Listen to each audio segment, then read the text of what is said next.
Boa noite. O Ponta Verde Notícias começa agora. Veja os destaques de hoje. Homem é preso pelo estupro de criança de 7 anos em Maceió. O crime ocorreu há 15 anos. E a criança disse que ele algumas vezes aliciava, acariciava a criança, inclusive chegou a tocar na vagina da criança. Começou a valer nesta sexta-feira a redução no preço do gás de cozinha. O preço do quilo comercializado pelas distribuidoras da Petrobras passa de R$ 4,02 para R$ 3,78. Eleitores dos bairros atingidos pela instabilidade do solo devem ficar atentos às alterações dos locais de votação. Os locais de votação foram fechados, então esses eleitores precisam consultar o site do TRE para saber onde vão votar. É a partir de agora no Ponta Verde Notícias. Um homem de 47 anos foi preso após ter sido condenado pelo estupro de uma criança de 7 anos de idade no bairro do Jacintinho. O crime ocorreu em 2007. Naquela época, ele era professor de reforço da vítima. Marcelo Moreno tem os detalhes. O mandado de prisão foi cumprido por policiais civis no bairro do Jacintinho. O crime aconteceu em 2007, quando o professor, segundo as investigações, teria tocado as partes íntimas da criança, na época com 7 anos de idade. Sobre as investigações e como foi realizada a prisão, conversamos com o delegado Sidney Tenório. Lá atrás, a gente está falando de um crime que ocorreu no ano de 2007, onde esse professor, a família contratou esse professor, que na época tinha mais ou menos 35 anos de idade, para que desse aula para essa criança de 7 anos, aula de reforço, que a gente sabe que é bastante comum aqui em Maceió. E aí, durante essas aulas de reforço, segundo a criança, isso aponta as investigações que transcorreram na época na Delegacia dos Crimes contra a Criança e o Adolescente, diz que, num dado momento, ela chegou em casa e falou para a tia que o professor era muito safado. A tia ficou assustada com aquela situação, geralmente é assim que acontece, que a família toma conhecimento. A criança, às vezes, é inocente, ela fala só... A tia aprofundou e a criança disse que ele, algumas vezes... aliciava, acariciava a criança, inclusive chegou a tocar na vagina da criança. Foi feito um inquérito na época, ele chegou inclusive a ficar preso por um pequeno espaço de tempo. O Poder Judiciário achou por bem que ele deveria ser solto para responder o processo de liberdade. E agora transcorreu o processo, 15 anos depois, a gente teve confirmação da sentença de primeiro grau no Tribunal de Justiça e agora foi dado cumprimento pela DEI, que a DEI cumpriu o mandato de prisão que foi expedido no começo do mês de setembro. Onde foi feita essa prisão? A prisão foi feita na própria comunidade, onde ocorreu o fato, que era em região do Pau d'Arco, no bairro do Jacintinho.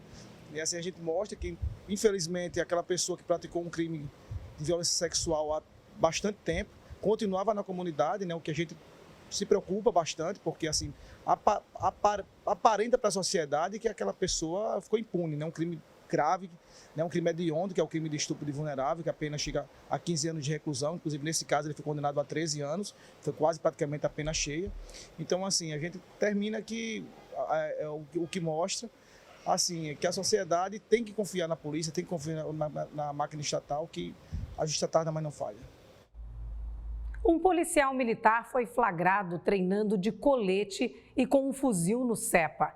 Marcelo Moreno volta com mais informações.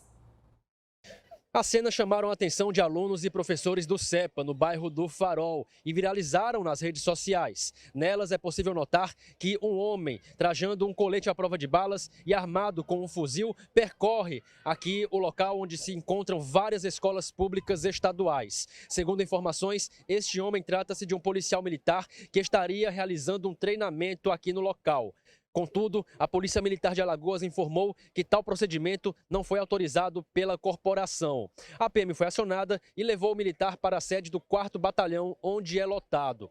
Por meio de nota, a Polícia Militar informou que abrirá um procedimento administrativo para apurar a conduta do militar. Marcelo Moreno para o Ponta Verde Notícias. Obrigada, Marcelo. Vamos de dica? Você está procurando atendimento odontológico de qualidade com preço que cabe no seu bolso? Conte com a Clínica SESI para sua saúde bucal ficar em dia. Serviços como extração, restauração, cirurgia, limpeza e manutenção de aparelhos com uma equipe de especialistas que vai cuidar do seu sorriso. Veja o recado da Clínica SESI. O garoto Paulinho é surpreendente. É campeão de robótica, arrasa no skate e fala inglês fluentemente. Mas ele quem foi surpreendido pela qualidade da Clínica SESI, que oferece consultas em várias especialidades, exames, fisioterapia e tratamento odontológico com equipe de qualidade, estrutura padrão SESI e preço que os pais podem pagar. Faça como o Paulinho. Deixe a Clínica SESI surpreender você. SESI é saúde para todos. Tem Clínica SESI no Tabuleiro, na Cambona e em Arapiraca. Agende agora a sua consulta no 3021-7374 ou aponte o seu celular aqui para esse QR Code. Olha que notícia boa! A Petrobras anunciou uma redução de 6% no preço do gás de cozinha. Quem traz mais detalhes é a Italine Marques. Oi, Estela, que ótima notícia, né, para a gente finalizar a semana. E essa já é a segunda redução no preço do gás de cozinha feita só neste mês de setembro. A partir de hoje, o preço do quilo comercializado pelas distribuidoras da Petrobras passa de R$ 4,02 para R$ 3,78. Ou seja, aquele botijão que a gente tem em casa, na cozinha, de 13 quilos, passa a ser vendido pela estatal por R$ 49,19. Como eu disse para você, esta é a segunda redução só este mês. A primeira foi no dia 13 de setembro, quando o preço do quilo passou de R$ 4,23 para R$ 4,03. É claro que em cima desse valor vão vir os impostos, o imposto por comercialização de mercadorias e serviços, o ICMS, e também a porcentagem da revenda. Mas não deixa de ser um ganho muito positivo, lembrando que na época das altas, o preço do botijão era vendido para a gente, o consumidor final, no Brasil, uma média de R$ 113. Esse dado é da ANP, a Agência Nacional do Petróleo. Ou seja, agora, com mais essa redução, a gente vem numa sequência de redução, com mais essa de 6%, é claro que vai ser muito positivo para o nosso bolso, vai sair bem mais barato. A gente volta ao estúdio. Obrigada, Italine. Excelente notícia, né? Na semana em que se comemora o Dia Nacional de Luta das Pessoas com Deficiência, um estudo do IBGE revela que 7 em cada 10 deficientes não conseguem uma oportunidade no mercado de trabalho. A Marina trabalha em uma empresa de recrutamento. Mesmo com um mestrado nos Estados Unidos, ela demorou para conseguir uma oportunidade. Quando eu chegava para a entrevista, às vezes você percebia assim, uma mudança na forma, né, com a qual o gestor da posição falava da deficiência. Pela primeira vez, o Instituto Brasileiro de Geografia e Estatística apurou a desigualdade por tipo de deficiência no mercado de trabalho. Ao todo, 34% dos deficientes estão na formalidade. O maior número deles tem deficiência visual. Logo depois, vêm as pessoas com problema de audição, seguidas por dificuldades motoras, sejam membros inferiores ou superiores, e, em menor número, os deficientes intelectuais. Esses trabalhadores recebem, em média, quase R$1.000 a menos que aqueles sem deficiência e também não escapam das outras desigualdades. É questão de sexo e a questão relacionada a raça e cor. Então, as mulheres têm menores rendimentos, mesmo dentro do universo das pessoas com deficiência e, em específico, as pessoas negras. O IBGE considera que sem a lei de cotas para emprego de deficientes, criada há 30 anos, a situação seria bem pior. Quem sabe a Adriana não teria conhecido Marina e as duas não seriam colegas de profissão. A gente interagir com a pessoa sem notar qualquer deficiência. É que a gente não pode ter medo de abordar o tema da deficiência, né, e de fazer com que as pessoas, os candidatos com deficiência, se sintam que podem compartilhar esse lado e que isso não vai ser um fator negativo. Daqui a pouco, Maceió cedia evento voltado para todos que têm interesse em temas ligados ao empreendedorismo. Eu volto já já. Estamos de volta com Ponta Verde Notícias. Cerca de 10 mil eleitores que votavam nos bairros atingidos pela instabilidade do solo tiveram suas sessões eleitorais alteradas. Mailson Franklin conta como descobrir o novo local de votação. Estamos aqui no Fórum Eleitoral Desembargador Moura Castro, na Avenida Fernandes Lima. Já por aqui a movimentação das urnas sendo preparadas. A gente conversa a partir de agora com a Flávia Gomes de Barro, assessora do TRE. Flavinha, algumas sessões, na verdade, elas foram mudadas, né? Isso, todos os cartórios eleitorais, né, quando tem eleição, eles promovem algumas alterações nos locais de votação. Aqui em Maceió, a situação mais preocupante é dos eleitores da terceira zona eleitoral, que precisaram evacuar ali Bebedouro, Mutange, Bom Parto, por conta dos efeitos da mineração, e 11 locais de votação foram fechados. Então, esses eleitores precisam consultar o site do TRE para saber onde vão votar, ou fazer o download do aplicativo e título, que lá também já tem a geolocalização do seu novo local de votação.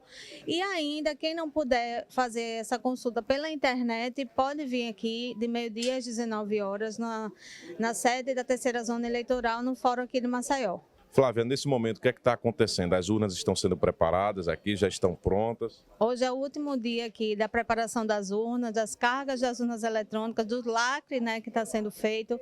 O pessoal do Tribunal de Contas da União está aqui hoje, presente, fazendo auditoria nas urnas eletrônicas, testando esses equipamentos, e a partir da próxima semana a gente já começa efetivamente toda a parte final, né? Faltam 9 dias para a eleição, a parte final da logística do pleito. A maioria das urnas já está nos seus cartórios, esperando só o sábado para irem para os locais de votação.